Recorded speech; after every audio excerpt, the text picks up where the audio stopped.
Hello students, TV school ਦੇ ਵਿੱਚ ਤੁਹਾਡਾ ਸਵਾਗਤ ਹੈ। ਅੱਜ ਅਸੀਂ ਕਲਾਸ 10th ਦਾ chapter number 15 our environment start ਕਰਾਂਗੇ, ਲੈਕਚਰ ਨੰਬਰ 1। ਸੋ ਸਭ ਤੋਂ ਪਹਿਲਾਂ এনवायरमेंट ਦਾ ਮਤਲਬ ਕੀ ਹੁੰਦਾ ਹੈ? It means everything which surrounds us. So बच्चे जो एनवायरमेंट वर्ड है वो साडे कोल आया है एनवायरन तो। एनवायरन मीनस साडियां सराउंडिंग्स, जो साडे आस पास दियां चीज़ां। सो उस बेसिस ते एनवायरमेंट का मतलब की है एवरीथिंग विच सराउंड अस, जो भी साडे आले दुआले है उन्होंने असी की कहने हाँ एनवायरमेंट। सो इनू डिफाइन करने लिए एक पर्टिकुलर डेफिनेशन है एनवायरमेंट की। इनू आपां किद्दां डिफाइन कर सकते हैं? The physical, chemical and biological conditions of the region. Region means किसी भी जगह ते फिजिकल कंडीशंस, कैमिकल कंडीशंस ते बायोलॉजिकल कंडीशंस जिहड़ियां ने in which an organism live. Organism means जीव जंतु जिहड़े रहिंदे ने, उन्हां लई तीन मेन कंडीशंस साडे कोल रिक्वायर्ड ने, एक फिजिकल कंडीशंस, एक कैमिकल और एक बायोलॉजिकल। सो बच्चों इन्हां तिन्नां कंडीशंस दे विच कोई भी जो ऑर्गेनिज्म रह रहा उन्होंने असी that is called as environment. तो देखा जाए तो कोई भी जिहड़ा ऑर्गेनिज्म है, अगर आपां इहनूं सरल भाषा दे विच कहीए तो एनवायरमेंट का मतलब की होया कि कोई भी जिहड़ा जीव जंतु है उहदे आले दुआले दियां जिहड़ियां भी कंडीशंस है। हुण उन्हां कंडीशंस चों कुछ फिजिकल कंडीशंस है, फिजिकल कंडीशन जिद्दां कि अपने कोल हवा पानी, उस तरह कुछ कैमिकल कंडीशंस है, कुछ अपने कोल बायोलॉजिकल कंडीशंस है। बायोलॉजिकल जिवें कि साडे आले दुआले पेड़ ने, पशु पक्षी ने, सो साडे कोल बायोलॉजिकल कंडीशंस हो गया। सो इहदी डेफिनेशन मैं रिपीट करदी हां, the physical, chemical and biological conditions of the reason.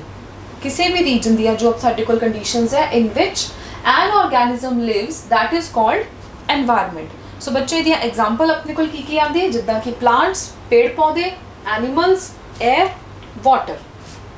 सो इन्हां कंडीशंस का बहुत ज़्यादा रोल है। अगर इन्हां विचों कोई भी कंडीशन की प्रेजेंस या एबसेंस होवे, प्रेजेंस एबसेंस मीनस जां तां होवे या उहदी घाट होवे, ਉਹਦੇ ਨਾਲ ਸਿੱਧਾ ਫਰਕ ਪੈਂਦਾ ਹੈ ਡਿਵੈਲਪਮੈਂਟ ਦੇ ਉੱਪਰ, ਗਰੋਥ ਦੇ ਉੱਪਰ। ਉਹ ਕਿੱਦਾਂ ਫਰਕ ਪੈਂਦਾ? ਹੁਣ ਮੈਂ ਤੁਹਾਨੂੰ ਇੱਕ ਇਹਦੀ ਐਗਜ਼ਾਮਪਲ ਕਹਿੰਦੀ ਹਾਂ, ਜਿੱਦਾਂ ਕਿ ਪਾਣੀ ਦੀ ਹੀ ਪ੍ਰੈਜ਼ੈਂਸ ਐਬਸੈਂਸ ਹੈ, ਵਾਟਰ ਦੀ ਪ੍ਰੈਜ਼ੈਂਸ ਐਬਸੈਂਸ ਸਾਨੂੰ ਸਭ ਨੂੰ ਪਤਾ ਹੈ ਕਿ ਅਗਰ ਉਹਦੀ ਕਮੀ ਹੋਏਗੀ ਸਾਡੇ ਆਸ-ਪਾਸ ਦੇ এনवायरमेंट्स ਦਾ ਕੀ ਹੋਏਗਾ ਕਿ ਸਾਨੂੰ ਪਾਣੀ ਤੋਂ ਰਿਲੇਟਡ ਜਿੰਨੀਆਂ ਵੀ ਪ੍ਰੋਬਲਮਸ ਹੈ ਉਹ ਸਾਰੀਆਂ ਫੇਸ ਕਰਨੀਆਂ ਪੈਣਗੀਆਂ। ਉਸੇ ਤਰ੍ਹਾਂ 에ਅਰ, ਅਗਰ ਸਾਫ਼ ਹਵਾ ਹੈ ਤਾਂ ਉਹ ਸਾਡੇ ਕੋਲ, ਅਗਰ ਪੋਲਿਊਟਡ ਹਵਾ ਹੈ ਤਾਂ ਉਹਦੇ ਨਾਲ ਸਾਡੇ ਕੋਲ ਕੀ ਨੁਕਸਾਨ ਹੈ। ਸੋ ਬੱਚਿਓ ਸਾਡੇ ਕੋਲ ਜੋ ਵੀ ਜਿੰਨੀਆਂ ਵੀ ਸਾਡੇ ਕੋਲ ਆਸ-ਪਾਸ ਦੀਆਂ ਕੰਡੀਸ਼ਨਸ ਹੈ, ਜਿੱਦਾਂ ਕਿ ਪਲਾਂਟ, ਐਨੀਮਲਸ, 에ਅਰ, ਵਾਟਰ, ਇਸ ਤਰ੍ਹਾਂ ਦੇ ਕਲਾਈਮੇਟ ਹੋ ਗਿਆ, ਅਗਰ ਫੇਵਰੇਬਲ ਕਲਾਈਮੇਟ ਹੈ ਜਾਂ ਫੇਵਰੇਬਲ ਨਹੀਂ ਹੈ। ਸੋ ਇਹ ਸਾਰੀ ਦੀਆਂ ਸਾਰੀਆਂ ਕੰਡੀਸ਼ਨਸ, ਇਹਨਾਂ ਦੀ ਪ੍ਰੈਜ਼ੈਂਸ ਔਰ ਐਬਸੈਂਸ, ਉਹ ਕਿਹਨੂੰ ਅਫੈਕਟ ਕਰਦੀ ਹੈ? ਡਿਵੈਲਪਮੈਂਟ ਨੂੰ। ਡਿਵੈਲਪਮੈਂਟ ਕਿਹਦੀ ਡਿਵੈਲਪਮੈਂਟ ਨੂੰ? ਆਰਗੈਨਿਜ਼ਮ ਦੀ ਡਿਵੈਲਪਮੈਂਟ ਨੂੰ, ਆਰਗੈਨਿਜ਼ਮ ਦੀ ਗਰੋਥ ਨੂੰ। ਸੋ ਆਪਾਂ ਇਹਨੂੰ ਕਿੱਦਾਂ ਕਨਕਲੂਡ ਕਰ ਸਕਦੇ ਹਾਂ ਕਿ एनवायरमेंट अफेक्ट द लाइफ। किसी भी ऑर्गेनिज्म की जो लाइफ है प्लस उसकी जो डिवेलपमेंट है उन्होंने कौन अफेक्ट करता है? Environment of an organism in its natural habitat. Habitat का मतलब होंदा है जिथे भी कोई पशु पक्षी रहिंदे, the place where the animal live. So natural habitat means जिद्दां साडे नैचुरल हैबिटेट है हाउसिस, सो उस तरह हर एक एनिमल का, प्लांट का अपना नैचुरल हैबिटेट है। सो उस ऑर्गेनिज्म के ना डिवेलपमेंट लई साडे कोल कौन अफेक्ट करता है? एनवायरमेंट। सो बच्चों कंपोनेंट्स ऑफ एनवायरमेंट, हुण आपां ये पढ़ लिया कि एनवायरमेंट जो साडा वातावरण है, असीं इहदे तो की कंक्लूड कर रहे हैं कि जो साडा एनवायरमेंट है, वातावरण है, ਉਹਦੇ ਵਿੱਚ ਫਿਜ਼ੀਕਲ, ਕੈਮੀਕਲ ਤੇ ਬਾਇਓਲੋਜੀਕਲ ਕੰਡੀਸ਼ਨਸ ਨੇ ਜਿਹਦੇ ਕਰਕੇ ਆਰਗੈਨਿਜ਼ਮ ਦੀ ਗਰੋਥ ਨੂੰ ਫਰਕ ਪੈਂਦਾ ਹੈ। ਸੋ ਬੱਚਿਆਂ ਨੂੰ ਆਪਾਂ ਕਲਾਸੀਫਾਈ ਕਰਦੇ ਹਾਂ ਕੰਪੋਨੈਂਟਸ ਆਫ एनवायरमेंट। एनवायरमेंट किस किस चीज़ तो मिलके बनया? कंपोनेंट मीनस इनू आपां किद्दां सब डिवाइड कर सकते हैं। सो इहदी दो तरह दी क्लासीफिकेशंस है। एक क्लासीफिकेशन के अकॉर्डिंग एनवायरमेंट तीन मेन कंपोनेंट्स तो मिलके बनया। और तीन मेन कंपोनेंट्स किहड़े है? एक है फिजिकल सराउंडिंग्स। फिजिकल सराउंडिंग्स मीनस जो साडे आस-पास की जगह है, जिहदे विच आंदा है सॉइल, मिट्टी, एयर या वाटर बॉडीज़। वाटर बॉडीज़ च नहरां भी आ गई, लेक्स भी आ गए, रिवर्स भी आ गई, सब उहदे विच आ गया।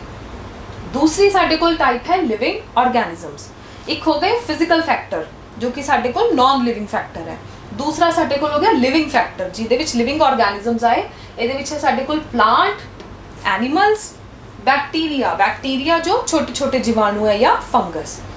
थर्ड टाइप साडे कोल आ गई क्लाइमैटिक फैक्टर्स। क्लाइमैटिक मीनस जो साडे वायुमंडल तो रिलेटेड है, साडे क्लाइमेट तो रिलेटेड जिहड़े फैक्टर्स है जिहड़े कि साडी ग्रोथ ते डिवेलपमेंट ते फर्क पाते। जिद्दां कि आपां स्टडी भी करते हैं कि एक लोकेशन तो दूसरी लोकेशन के क्लाइमेट च फर्क हुंदा है, जिस करके उन्हां दे लाइफ स्टाइल दे विच भी डिफरेंस हुंदा है।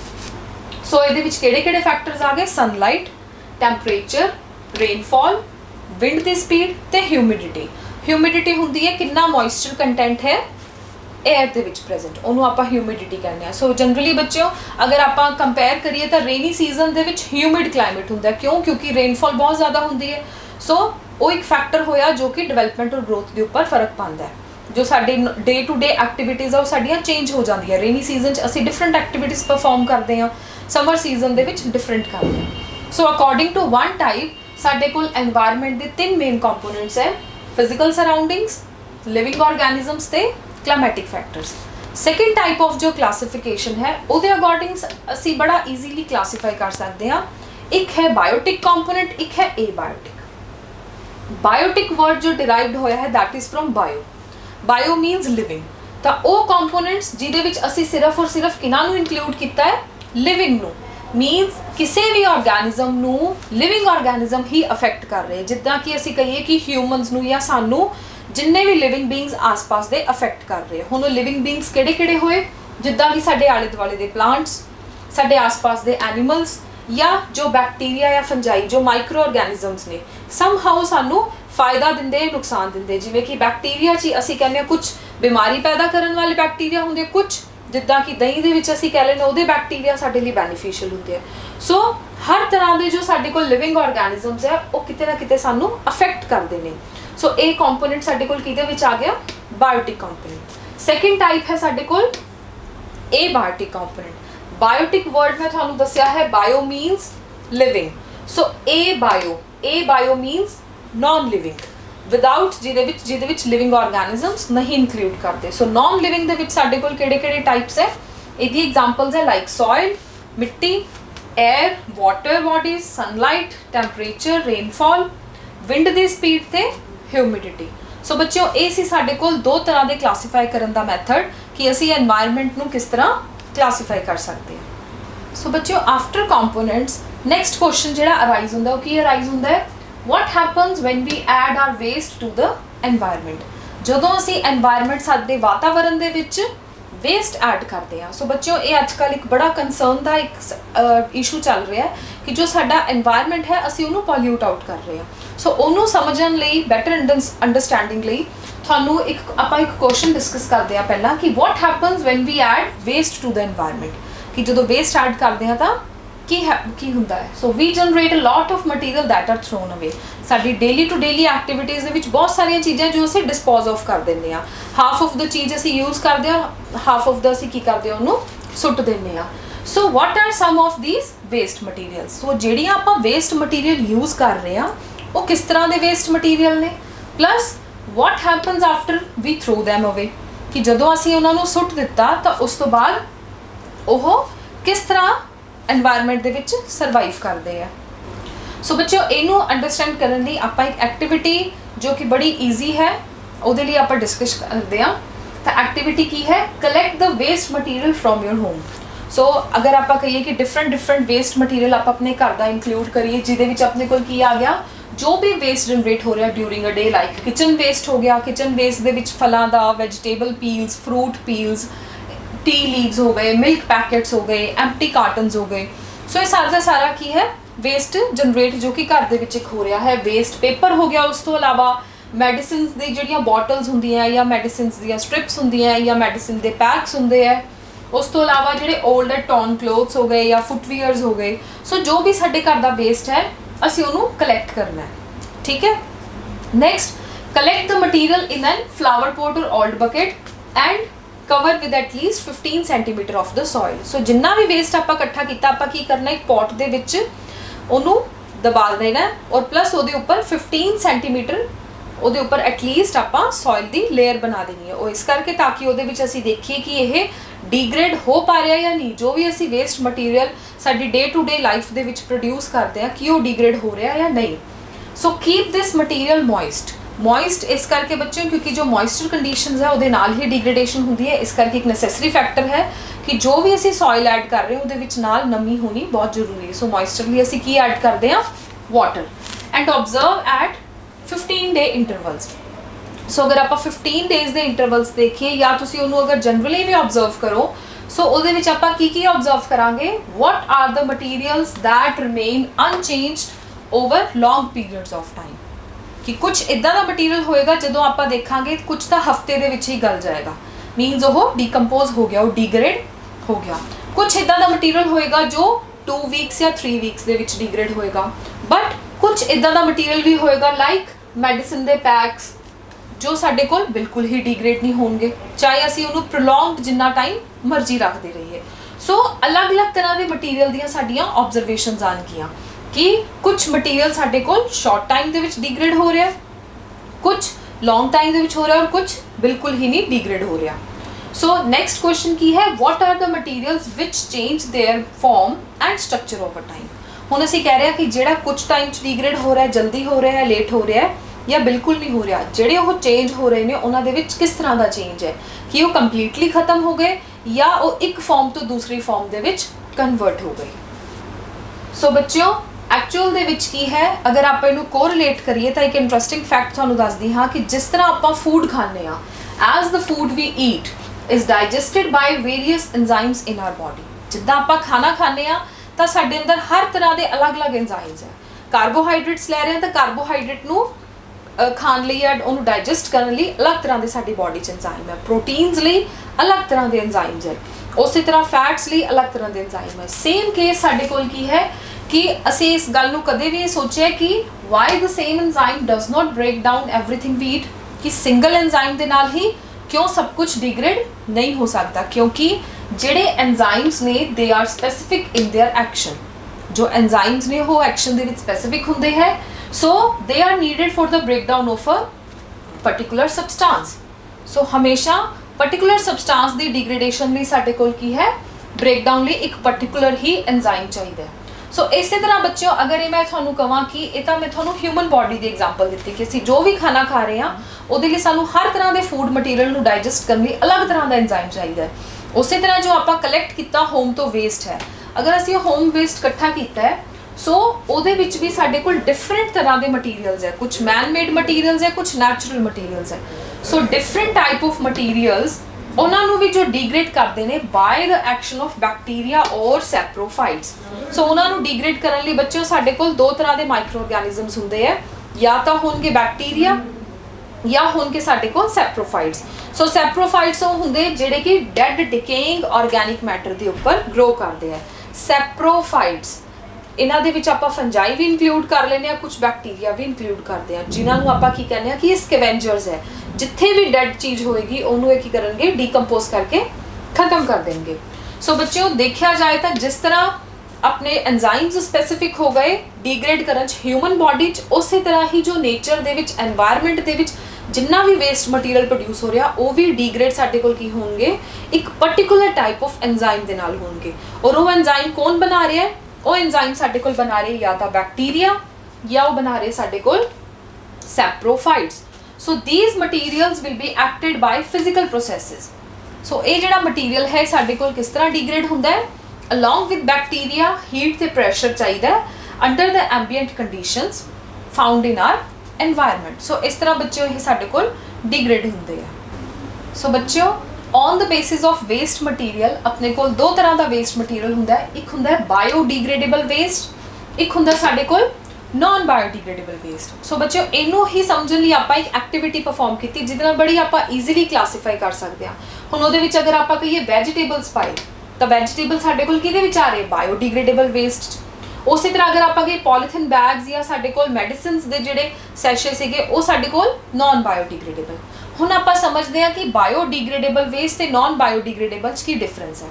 ਸੋ ਬੇਸਿਕਲੀ ਬੱਚਿਓ ਜੋ ਬਾਇਓਡੀਗ੍ਰੇਡੇਬਲ ਇਹ ਸਾਡੇ ਕੋਲ ਤਿੰਨ ਵਰਡਸ ਤੋਂ ਮਿਲ ਕੇ ਬਣਿਆ। Bio means living organism, degrade means ਕੋਈ ਚੀਜ਼ ਨਸ਼ਟ ਹੋ ਰਹੀ ਹੈ, ਡੀਗ੍ਰੇਡ ਹੋ ਰਹੀ ਹੈ, ਡੀਕੰਪੋਜ਼ ਹੋ ਰਹੀ ਹੈ, ਖਤਮ ਹੋ ਰਹੀ ਹੈ ਹੌਲੀ ਹੌਲੀ। ਏਬਲ ਮੀਨਸ ਕਿ ਉਹਨਾਂ ਦੇ ਵਿੱਚ ਪੋਟੈਂਸ਼ੀਅਲ ਹੈ, ਤਾਂ ਕਿਹਨਾਂ ਦੇ ਵਿੱਚ ਪੋਟੈਂਸ਼ੀਅਲ ਹੈ, ਲਿਵਿੰਗ ਆਰਗੈਨਿਜ਼ਮਸ। ਮੀਨਸ ਕਿ ਇਦਾਂ ਦੇ ਵੇਸਟ ਜਿਨ੍ਹਾਂ ਨੂੰ ਡੀਕੰਪੋਜ਼ ਕਰਨ ਦਾ ਪੋਟੈਂਸ਼ੀਅਲ ਹੈ ਲਿਵਿੰਗ ਆਰਗੈਨਿਜ਼ਮਸ, ਤਾਂ ਅਲਟੀਮੇਟਲੀ ਕੀ ਹੋਏਗਾ ਕਿ ਉਸ ਵੇਸਟ ਨੂੰ ਯੂਜ਼ ਕਰਨਗੇ ਔਰ ਉਹਨੂੰ ਖਤਮ ਕਰ ਦੇਣਗੇ ਸਾਡੇ ਕੋਲ ਇੱਕ ਪ੍ਰੋਡਕਟ ਦੇ ਵਿੱਚ। ਦੂਸਰੀ ਤਰਫ ਸਾਡੇ ਕੋਲ ਉਹ ਵੇਸਟ ਆਉਂਦੇ ਜਿਹੜੇ ਕਿ ਨॉन ਬਾਇਓਡੀਗ੍ਰੇਡੇਬਲ ਵੇਸਟ ਹੈ।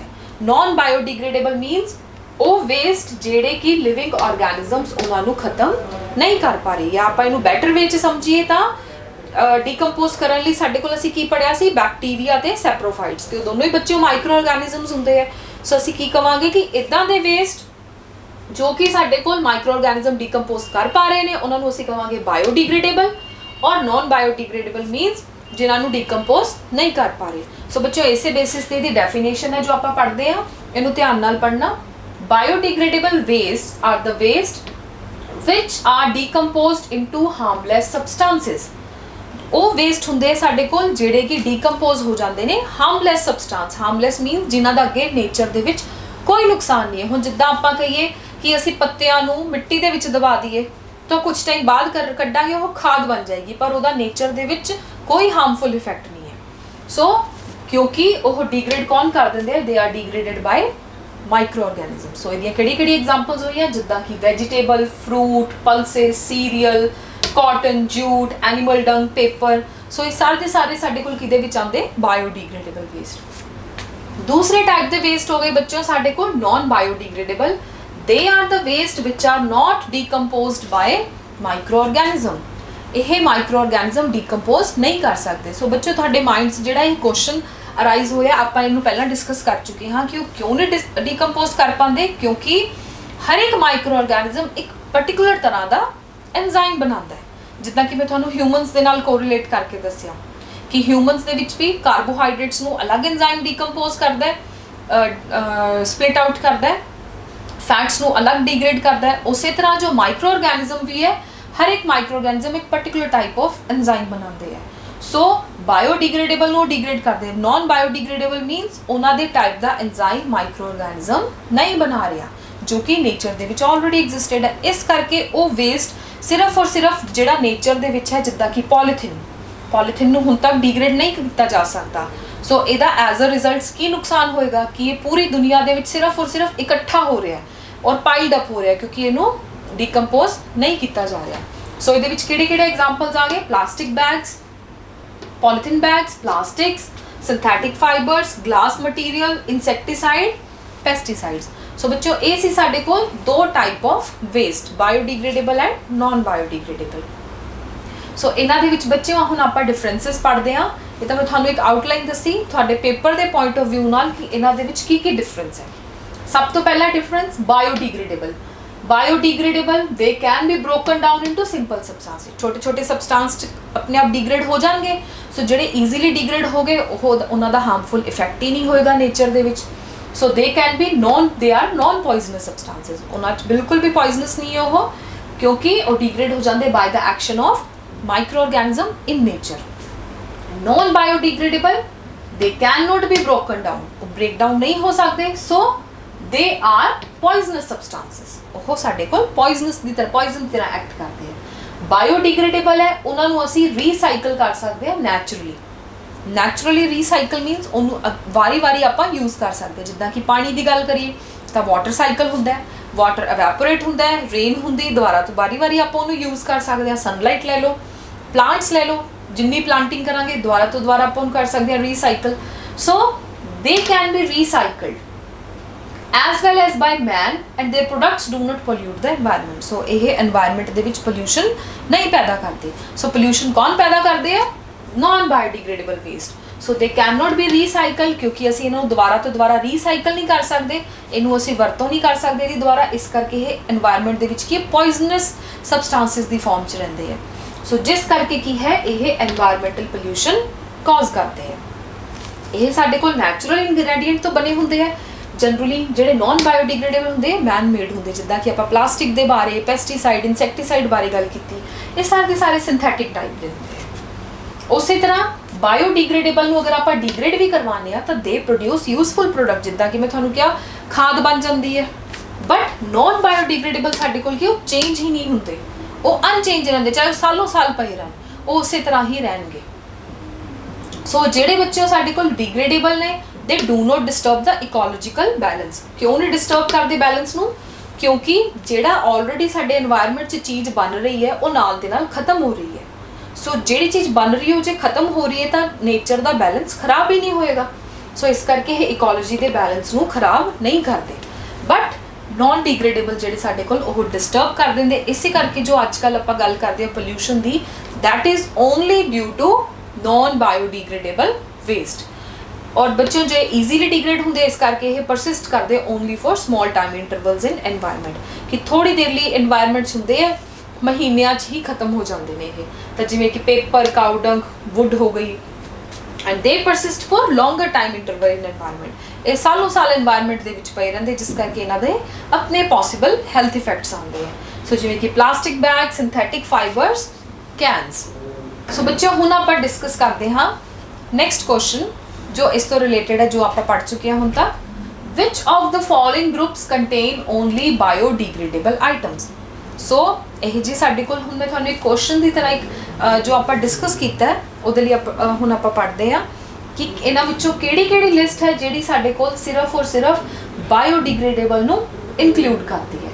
सो बच्चों इहदे विच हुण आपां starting from first, grass biodegradable है। फ्लावर्स भी बायोडिग्रेडेबल है क्योंकि नैचुरल है, प्लांट्स तो बन रहे। लैदर डिग्रेड होना मुश्किल है, सो ये साडे कोल बायोडिग्रेडेबल दे विच नहीं आ रहा। सैकेंड ऑप्शन ते आने आ, ग्रास ऑलरेडी असीं क्या वुड भी डिग्रेड हो जाती, प्लास्टिक नहीं होंदा डिग्रेड। सो ये वाली भी साडी ऑप्शन की है नलीफाई होगी, ये भी असीं इंक्लूड नहीं करांगे। थर्ड ऑप्शन आ गई साडे कोल फ्रूट पील्स मीन जो फ्रूट के छिलके होंगे, जिमें कि ऑरेंजेस के छिलके हो गए, बनाना के पील्स हो गए। सो डिफरेंट अपने को जो पील्स है उन्होंने आप फ्रूट पील्स बोलते हैं। Cakes and lime juice. So बच्चों तीनों ही साडे कोल की है डिग्रेडेबल है, सो इनू आप इंक्लूड करांगे इन बायोडिग्रेडेबल आइटम्स। और थर्ड आ गया अपने कोल केक, वुड एंड ग्रास। सो उस तरह साडे कोल तीनों चीज़ें भी डिग्रेड है, सो इसका आंसर अपने कोल की आया सी एंड डी, दो अपने को आ गए। हम डिस्कस करते हैं बच्चों अपन next question, why are some substances biodegradable and some non biodegradable.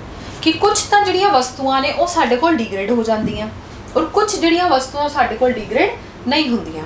So बच्चों जिहड़े भी सब्सटेंसेस है they are of organic origin, they are biodegradable.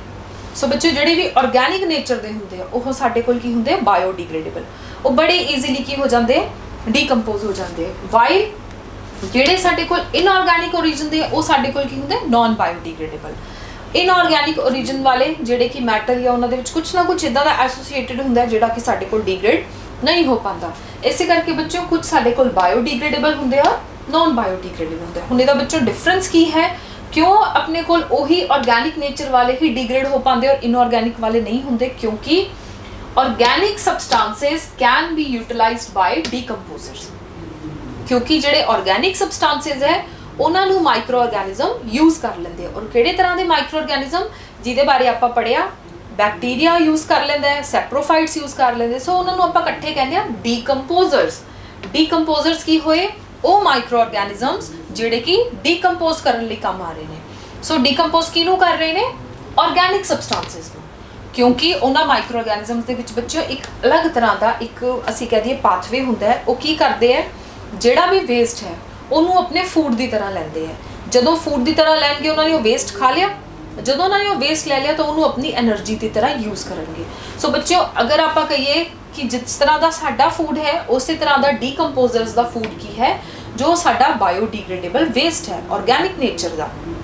तो ऑर्गेनिक सबस्टांसिस नूं वो एज अ फूड यूज़ करेंगे, प्लस उन्होंने एनर्जी मिलेगी, प्लस उन्हां ही माइक्रो ऑर्गेनिजम्स दे विच वो पर्टिकुलर एंजाइम्स हुंदे है जो कि उन्होंने डिग्रेड करते हैं। सो एज अ रिजल्ट जो आप कुछ टाइम बाद उन्हां सबस्टांसिस नूं देखते हैं बायोडिग्रेडेबल नूं, तो सानूं की लगता है कि वो अपनी क्वांटिटी नालों घट गए है, प्लस उन्हां दी शेप दे विच फर्क पै गया। असीं कहते हैं कि गलन लग गई चीज़, तो एक्चुअल चो क्यों गलन लग गई? क्योंकि उन्हां दे उपर माइक्रोबियल एक्शन स्टार्ट हो गया। सो जिस करके कि वो डीकंपोज हो रहे हैं। वाइल द अदर सबस्टांसिस किहड़े होए? Inorganic can not be utilized by decomposers. So बच्चों एक बड़ा ईजी एक अपने को आंसर है बन रहा, पर एक बहुत इंपॉर्टेंट क्वेश्चन है कि कुछ जिहड़ा वेस्ट है वो क्यों हुंदा डिग्रेडेबल और कुछ नॉन डिग्रेडेबल क्यों नहीं होता? क्योंकि जिहड़ा साडे कोल डीकंपोजर्स है वो जिन्हां दे उपर एक्ट करते हैं वो साडे कोल डिग्रेडेबल आ गए। और वो भी कितना एक्ट करते हैं? ਜਿਹੜੇ ਐਜ਼ ਅ ਫੂਡ ਉਹਨੂੰ ਯੂਜ਼ ਕਰ ਰਹੇ ਆ, ਕਿਉਂਕਿ ਉਹਨਾਂ ਮਾਈਕਰੋ ਆਰਗੈਨਿਜ਼ਮਸ ਦੇ ਵਿੱਚ ਉਸ ਤੋਂ ਰਿਲੇਟਡ ਪਾਰਟਿਕੂਲਰ ਐਂਜ਼ਾਈਮਸ ਬਣ ਰਹੇ ਨੇ। ਸੋ ਉਹਨੂੰ ਖਾਣਾ ਖਾ ਰਹੇ ਆ ਔਰ ਉਹਨੂੰ ਪਚਾ ਰਹੇ ਨੇ। ਜਿਨ੍ਹਾਂ ਨੂੰ ਉਹ ਡੀਗ੍ਰੇਡ ਨਹੀਂ ਕਰ ਸਕਦੇ, they can not be utilized by decomposer, so ਉਹ ਸਾਡੇ ਕੋਲ ਕਿਹਦੇ ਵਿੱਚ ਆ ਗਏ, ਨॉन ਬਾਇਓਡੀਗ੍ਰੇਡੇਬਲ। ਸੋ ਡਿਊ ਟੂ ਦਿਸ, ਇਸ ਰੀਜ਼ਨ ਕਰਕੇ ਹੀ some substances are classified as biodegradable while others are classified as non biodegradable।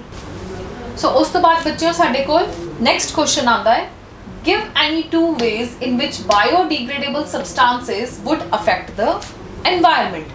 ਕਿ ਜਿਹੜੇ ਵੀ ਸਾਡੇ ਕੋਲ biodegradable substances ਆ ਉਹ environment ਨੂੰ ਕਿੱਦਾਂ affect ਕਰਦੇ ਆ। ਸੋ ਬੱਚੇ ਇਹ ਜੋ ਆਪਣੇ ਕੋਲ ਅਫੈਕਟ ਕਰਨ ਦੇ ਜਨਰਲੀ ਇਹਦੇ ਪੋਜ਼ਿਟਿਵ ਹੀ ਸਾਡੇ ਕੋਲ ਹੁੰਦੇ, ਐਡਵਾਂਟੇजेस ਹੀ ਹੁੰਦੇ ਆ, ਬਟ ਆਪਾਂ ਦੋਨੋਂ ਤਰ੍ਹਾਂ ਦੇ ਡਿਸਕਸ ਕਰਾਂਗੇ, ਤੁਹਾਡੇ ਐਗਜ਼ਾਮ ਪੁਆਇੰਟ ਆਫ ਵਿਊ ਜਾਂ ਤੁਹਾਡੇ ਪੇਪਰ ਪੁਆਇੰਟ ਆਫ ਵਿਊ ਨਾਲ।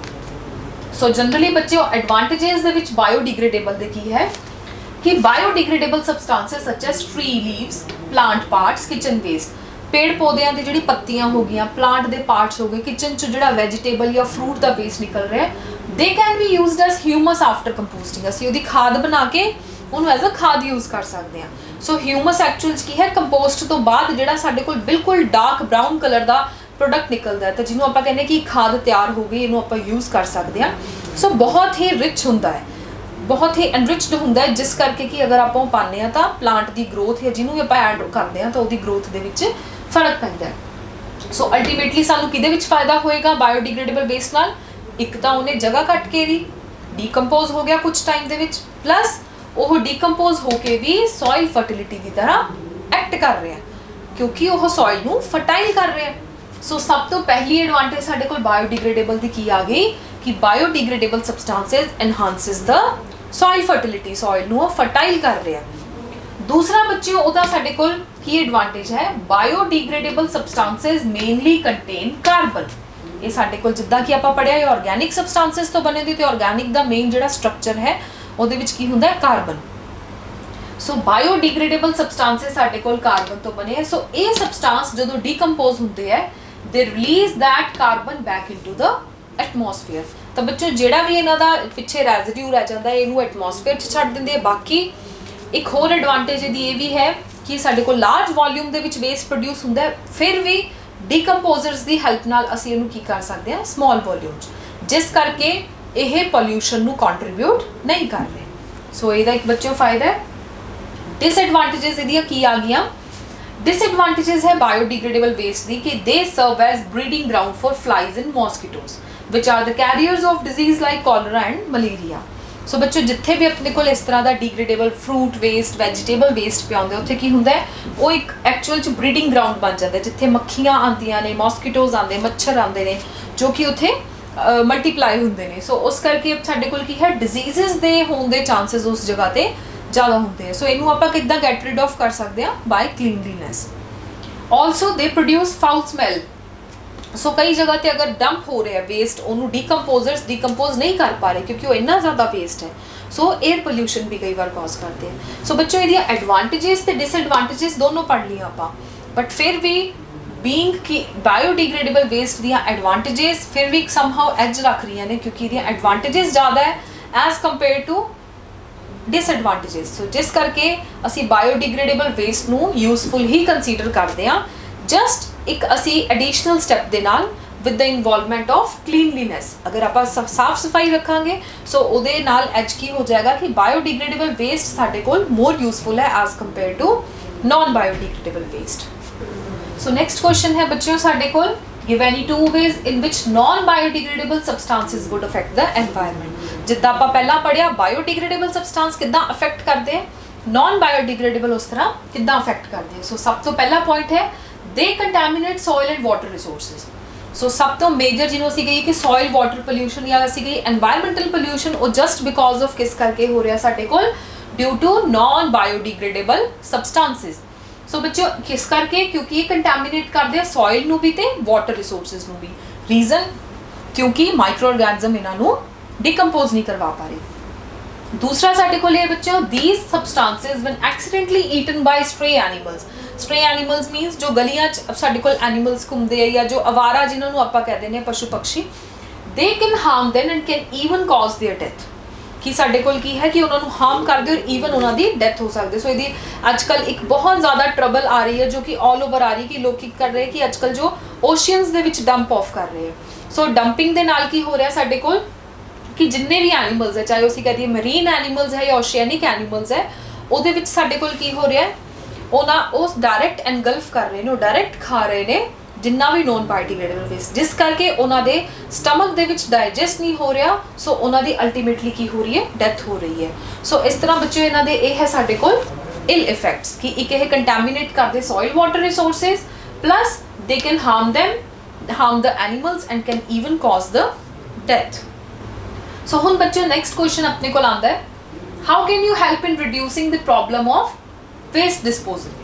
So given two methods, so ये थोड़े back exercises the questions है NCERT they. So the problem of waste disposal can be done in many ways, पर ਆਪਾਂ दो method discuss करांगे, वो केड़े-केड़े है?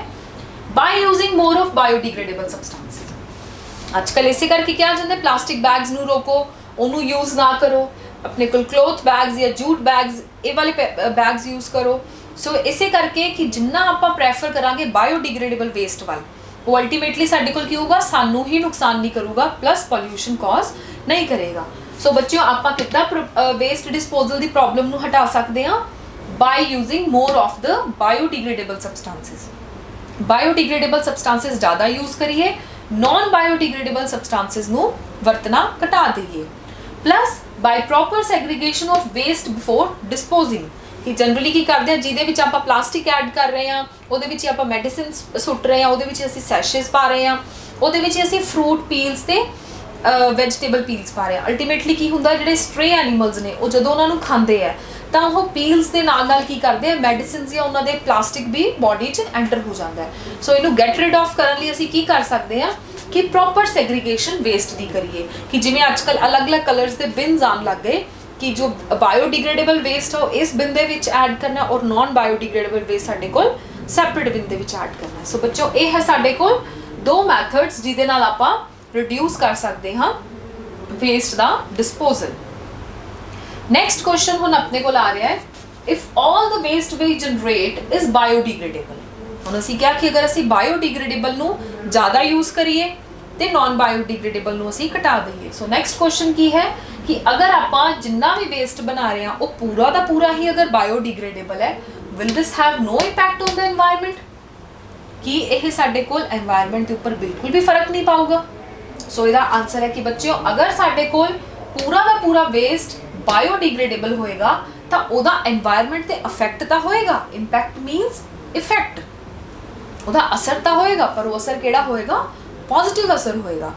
पॉजिटिव असर किद्दां होएगा, क्योंकि बायोडिग्रेडेबल सबस्टांस की होंगे बच्चों डीकंपोज हो जाएंगे। जो डीकंपोज हो गए तो वह मिट्टी च या वाटर च ही दोबारा तो रीयूज़ कर सकते हैं। और पूरा का पूरा जिवें आपां पढ़िया कि वह कार्बन की फॉर्म च एटमोसफेयर च चले जाते, प्लस उन्होंने जिहड़ी वॉल्यूम है वह घट जाएगी। सो अल्टीमेटली की होएगा कि अगर आपां गल करिए तो वैजीटेबल वेस्ट की ही गल तुहानूं मैं एग्जाम्पल देनी हाँ, तो उहदे विच की होएगा बच्चों साडे कोल कि बायोडिग्रेडेबल सबस्टांस है वैजीटेबल वेस्ट, अल्टीमेटली कि वह डिग्रेड हो गया, प्लस उन्होंने स्ट्रे एनीमल्स भी खा सकते हैं।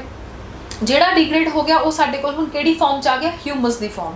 सो अल्टीमेटली वो भी किनू फर्टाइल कर रहा है, सॉइल के लिए एज अ कंडीशनर एक्ट कर रहा है। सो बायोडिग्रेडेबल वेस्ट का एनवायरनमेंट के उपर की इफेक्ट होएगा, पॉजिटिव इफेक्ट होएगा।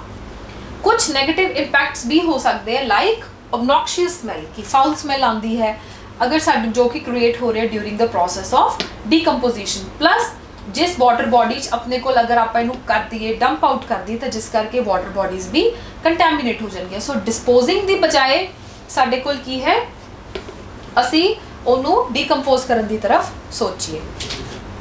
आई होप बच्चों थानू ये अज का लैक्चर समझ आया होगा, जिहदे विच आपां डिस्कस किया है बायोडिग्रेडेबल वेस्ट ते नॉन बायोडिग्रेडेबल वेस्ट बारे, उन्हां दे कंपैरिजन और उन्हां नू किद्दां असी उन्हां दे रिलेटेड क्वेश्चनस ने। सो हुण आपां नैक्सट लैक्चर दे विच पढ़ांगे फूड चेन और ईकोसिस्टम के बारे।